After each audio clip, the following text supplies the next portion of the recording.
특이한 기자들 산업 2부 유찬입니다. 블로그나 인스타그램 같은 SNS에서 물건을 사고 팔아본 적 있으신가요? 이처럼 공식 쇼핑 사이트가 아닌 곳에서 이뤄지는 거래 행위를 개인 간 거래라고 합니다. SNS를 활용한 개인 간 거래가 늘면서 소비자 선택의 폭이 다양해졌다는 장점이 있지만 반대로 부정확한 정보나 허위 과장 광고로 인한 소비자 피해도 덩달아 증가하고 있습니다.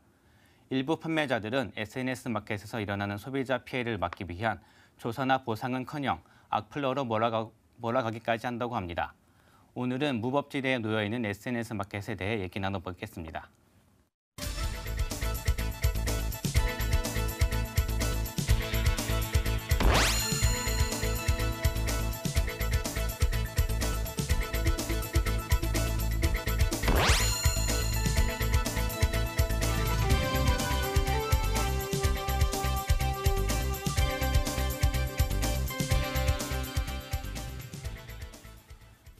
예, 오늘은 SNS 마켓에 대해서 이야기해 보도록 하죠.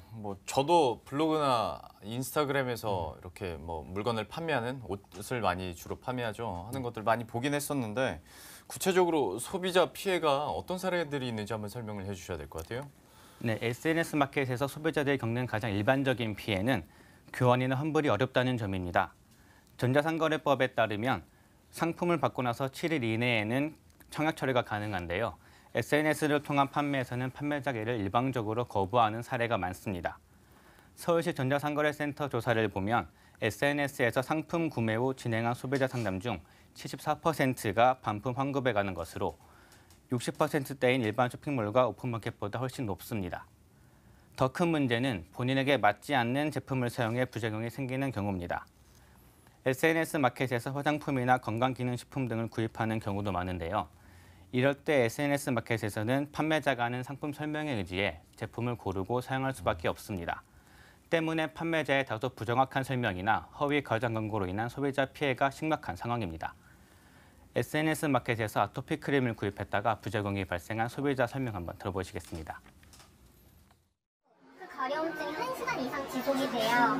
그리고 그거를 가라앉힌 다음에 잠들고 나면 자고 일어나 보면은 직물이 정말 침대에 다 묻어있을 만큼 너무 심하게 긁어져 있고 또 그 다음날 이제 가라앉히려고 바르면 너무 따가워서 정말 1분도 채 가만히 있질 못해요. 그냥 바로 씻어내면 또 그 상태가 반복되고 하다 보니까 착색까지 이어지게 되었고요.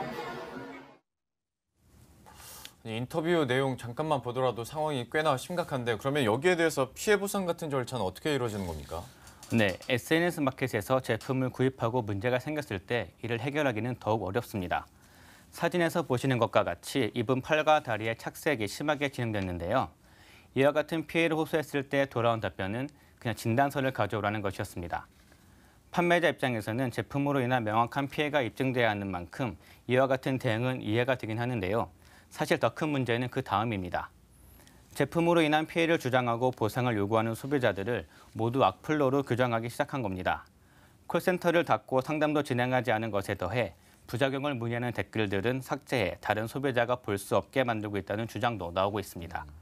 더 황당한 점은 보상금을 내걸고 악플러를 제보받겠다는 공고까지 냈다는 것입니다. 소비자 피해 문의가 늘어나자 해당 업체는 오히려 이들을 모두 악플러, 범법자로 몰고 신원을 확인할 수 있는 정보를 제공하는 사람들에게 3천만 원 규모의 사례금을 지급하겠다고 밝혔습니다. 제가 직접 해당 업체에 연락을 취했을 때도 비슷한 답변을 받았는데요. 예. 피해 사례를 설명하고 나서 처음 들은 대답이 "그런데 그분 일반 고객이 맞나요?" 라는 대답이었습니다. 이어 지난 3년간 악플과 인신공격에 시달렸다면서 지금 제기되고 있는 문제들을 모두 블랙 컨슈머 활동으로 의심하고 있습니다. 아니 물론 SNS 마켓을 하다 보면 악플러가 있을 수는 있겠습니다만은 거의 지금은 피해자들을 악플러 취급 우선 하고 지금 대응을 하는 거잖아요. 그리고 사례금까지 내걸고 있다라는 얘기 들으니까 이거야말로 배짱 장사인데 이렇게 배짱을 부리는 이유가 있을 거 아닙니까? 네, 물론 모든 SNS 마켓 판매자들이 이와 같은 반응을 보이는 것은 아닙니다. 하지만 전문가들은 SNS 마켓 특성상 강경한 대응을 보일 가능성이 높다고 말합니다. 소비자 반응에 무척 민감하기 때문인데요. 전문가 설명 한번 들어보시겠습니다. 기본적으로 SNS 판매가 바이럴 마케팅을 기반으로 하고 있기 때문에 한 명이 좀 이렇게 안 좋은 글을 올리거나 안 좋은 소문을 내기 시작하면 그때부터는 사실 판매가 거의 완전히 중단이 되는 그런 구조적인 한계가 있기 때문에 그 뭐 사실이라고 하더라도 아니면 뭐 더더군다나 이제 허위 사실인 경우에는 SNS 판매자들은 좀 그런 부분에 있어서 강경하게 대응을 좀 하는 경향이 있는 것 같습니다. 참 소비자가 이렇게 피해를 입고 있음에도 불구하고 좀 강경한 입장을 계속 대응하고 있는 이 사이에서 피해 사례가 계속 나타날 수밖에 없는 상황이고요. 그런데 상황은 이렇지만 시장 자체는 또 계속 커져가고 있는 상황이잖아요. 실제로 시장 규모가 어느 정도로 추산이 됩니까? 네, 인스타그램 계정이나 블로그에 공동 구매 글을 올리고 댓글이나 메신저 상담을 통해 거래가 이루어지는 SNS 마켓의 특성상 정확한 시장 규모를 파악하기는 어렵습니다. 매달 온라인 쇼핑 동향 규모를 발표하는 통계청에서도 SNS 마켓을 따로 집계하고 있지는 않습니다. 대신 급증하고 있는 소비자 피해 건수를 통해 SNS 마켓 시장의 증가 추세를 짐작할 수 있습니다. 서울시 전자상거래센터의 조사를 보면 지난해 접수된 소비자 피해 상담은 8,300여 건에 달합니다. 특히 SNS 마켓 피해 상담은 2013년 71건에서 2017년 814건으로 10배 이상 늘어났습니다. SNS 플랫폼의 변화에서도 시장 증가세를 유추할 수 있습니다. 인스타그램은 올 상반기 사진 게시물에 붙은 해시태그를 클릭하면 상품 판매 페이지로 이동할 수 있는 쇼핑 기능을 선보였습니다. 현재 인스타그램에서 마켓이라는 해시태그를 검색하면 130만여 개 게시글이 나오기도 합니다. SNS 마켓의 커진 영향력은 대형 유통업체의 반응에서도 확인할 수 있습니다. 현대홈쇼핑 H몰은 인플루언서라고 불리는 SNS 스타들만을 모은 온라인 쇼부를 지난달 오픈했고요. 롯데백화점도 지난해 본점 내 인플루언서 팝업 스토어 연대에 이어 지난달 말 온라인 몰을 오픈했습니다. 이렇게 시장이 커지다 보면 덩달아 소비자 피해나 뭐 분쟁 사례도 당연히 늘어날 수밖에 없는 상황인데 이를 방지할 만한 대책은 어떻게 나오고 있습니까? 네. SNS 마켓 시장 규모를 파악하기 힘든 만큼 소비자 피해 역시 정확하게 파악하기 힘든 것이 사실입니다.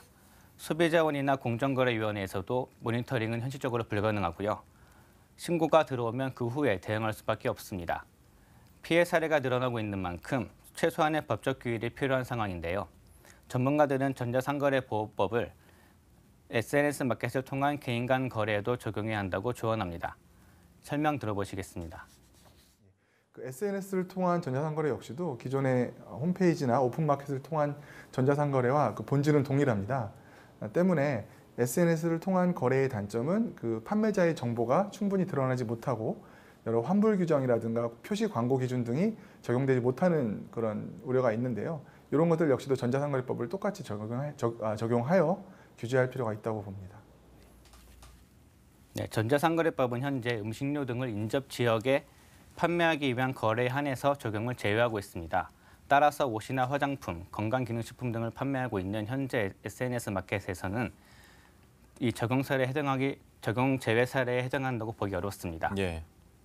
SNS 마켓이 전자상거래법 테두리 안에 들어오면 판매자와 제품에 관한 필수 정보가 명시되고 반품 환불 절차와 같은 소비자 보호 수단을 확보하는 등 소비자 피해를 줄이는 데 도움이 될 것으로 전망하고 있습니다. SNS 마켓 시장이 그야말로 소비자 보호 사각지대에 놓여 있는 상황인데요. 과연 구체적인 대책들 또 어떻게 나올지도 한번 지켜보도록 하겠습니다. 유찬 기자였습니다. 고맙습니다.